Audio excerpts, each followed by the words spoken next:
So I've decided to come back and try out the Skitter XL beta again, but this time it's modded. So if you head into the Skitter XL modding Discord, there is a section for working mods for this version of the game, and you can just go ahead and download all the mods that are working currently.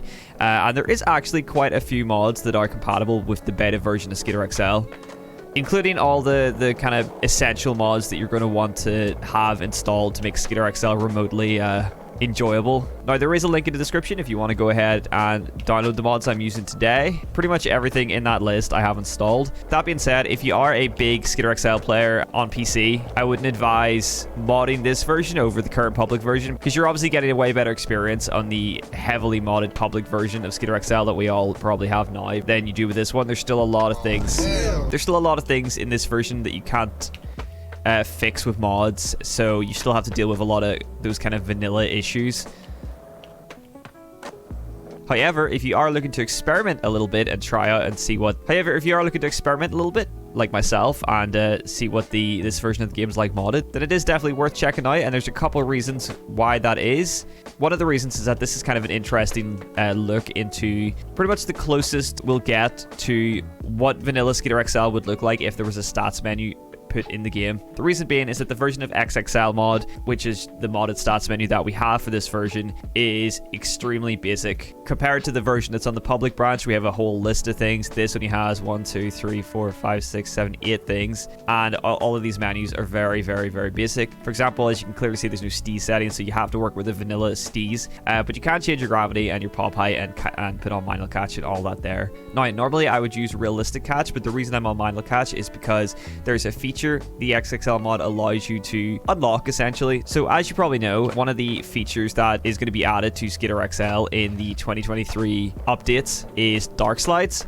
This was shown off in the What's Coming in 2023 trailer, whatever it was called. So Dog Vinci, the creator of the XXL mod, I guess was written about the code and discovered that Darkslides are actually in the code. It's just that they're pretty much locked off to the player, so we can't do them. So Dog Vinci and his endless wisdom has made it so you can now put Darkslides on. So you just got to go into the grind settings, and the top option is Darkslides. Click on, and you have to make sure that your catch mode is on manual because it currently doesn't work with realistic. And now it is actually quite tricky to do these, but basically you have to just catch the board like that when the graphic is facing up. When the board is upside down, you got to catch it. It is a lot easier to do with heel flips, as you can see. I have quite a hard time doing it with kick flips because they seem to just flick a little bit quicker. If you really want to get good at it, of course, you can turn down your flick speed. But let's see if we can actually get a dark slide on some of this. Okay, so one of these is probably good enough.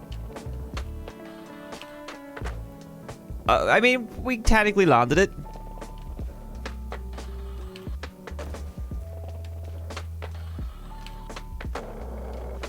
You have no idea how long it took me to get that. You can see it actually works pretty well, and now this is pretty much, I think, what we're going to be getting when this Darkslide update does drop. But it actually does work pretty smoothly, and it is difficult, but yeah, so we now have Darkslides in this version of the game.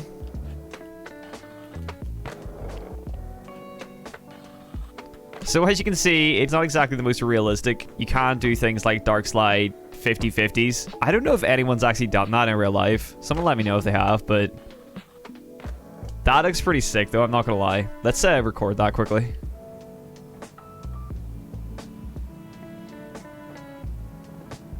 But yeah, you can now Darkslide in Skitter XL, and it's pretty cool to get a sneak preview, I guess, in a lot of ways, of a feature that is coming to the game officially. But I'm not here to just do Darkslides in this video. I really want to just get a feel for what this version of Skitter XL is like with mods. You know, now you can enjoy those weird-ass grabs if you're into those. Or, of course, there's the improved transition physics and improved lip tricks, which I haven't actually been officially announced that they've been improved at all, but they just feel better in this version of the game, so I'm just going to assume they have been fixed.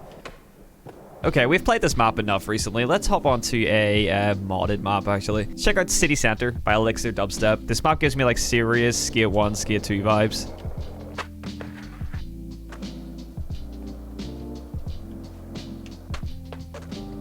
Wow, totally did not make it down that set.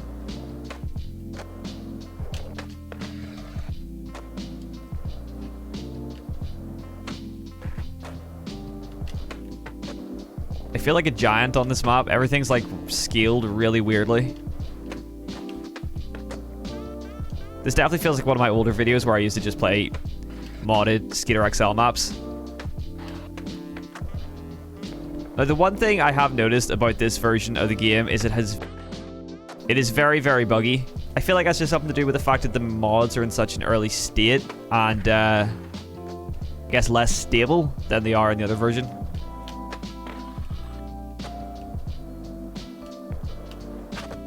I still feel like I'm way too tall for this place though. My proportions are too big. So if we control F, it opens up Fro's experimental mod, and you can go to Skater and you can actually body customization. We could scale our guy to it's not really working, is it? We can make our guy really thin, although the board looks massive. We might have to change that. Okay, let's hold on.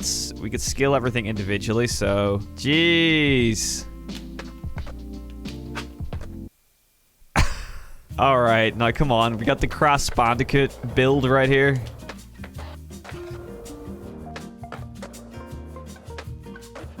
Would you mess with a guy that was built like this? We can obviously have a giant head as well, or like a little baby head. Whoa, I have a mad long neck. Or we just have no head at all. As much as I want to mess around with all this, realistically, I just wanted to make the skater a little bit smaller.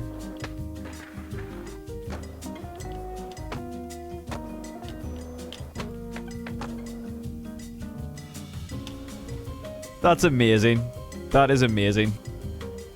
By the way, if you guys want my current XXL stats for the beta version of the game, I'll quickly run through these. Gravity's at -16, push force is 994, top speed is 928, auto bankling's off currently, better wall rides is on, I don't really know what that does, baby pop force is 2, pop force is 340, high pop force is 390, minor pop force 250, wall ride pop force 2, player pop height 1, I don't know what that is. Catch is unrealistic, I put it on manual when I want to use Darkslides. Pop force at a grinds 150, bump out side force 1, bump out top force 115, max angle 1544, I haven't changed those. I haven't done anything in manuals, haven't done anything in grabs or transitioned. But you can copy those if you want them. Let's quickly hop on to the Zava training facility because this is actually a really good map. And here we are, the Zava training facility.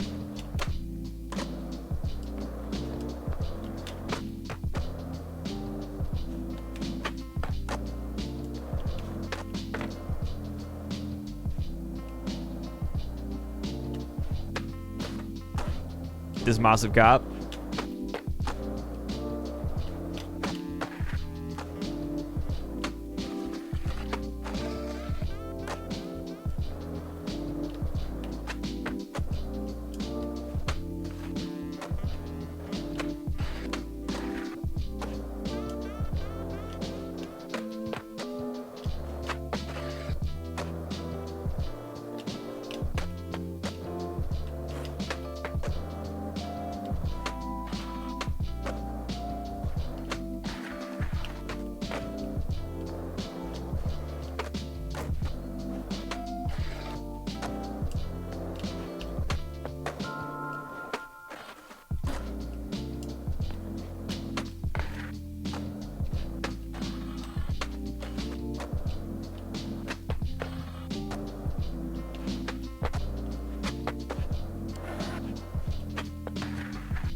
So one of the great features about this map is not only is there one cat, but there's freaking 2 cats.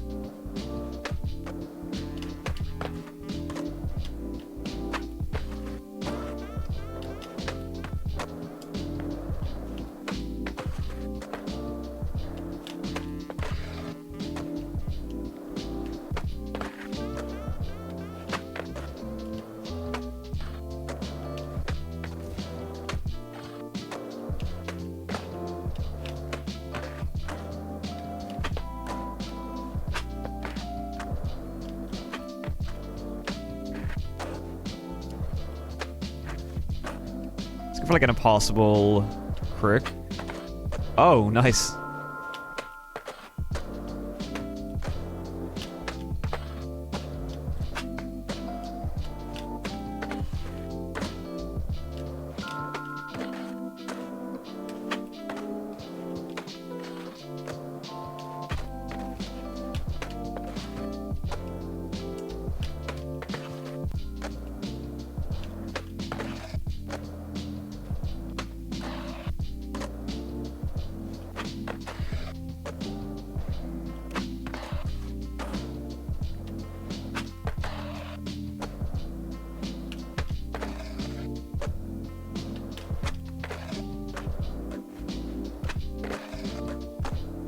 Okay, so if you want my verdict on whether or not you should mod the beta version of Skater XL, if you're really determined to play this version of the game because you want to mess around with the grabs and the Darkslides, yeah, go ahead and update it. It's not a terrible experience. But if you do currently have a really modded public version of Skater XL, just the standard Steam version, I would say it's probably not worth going through the hassle of modding this over that, because that just provides a much better, more bug-free experience than this. That being said, it makes it a whole lot better than playing this version in vanilla if you really want to play the beta. But guys, other than that, thank you very much for watching, and I'll catch you in the next video. Peace.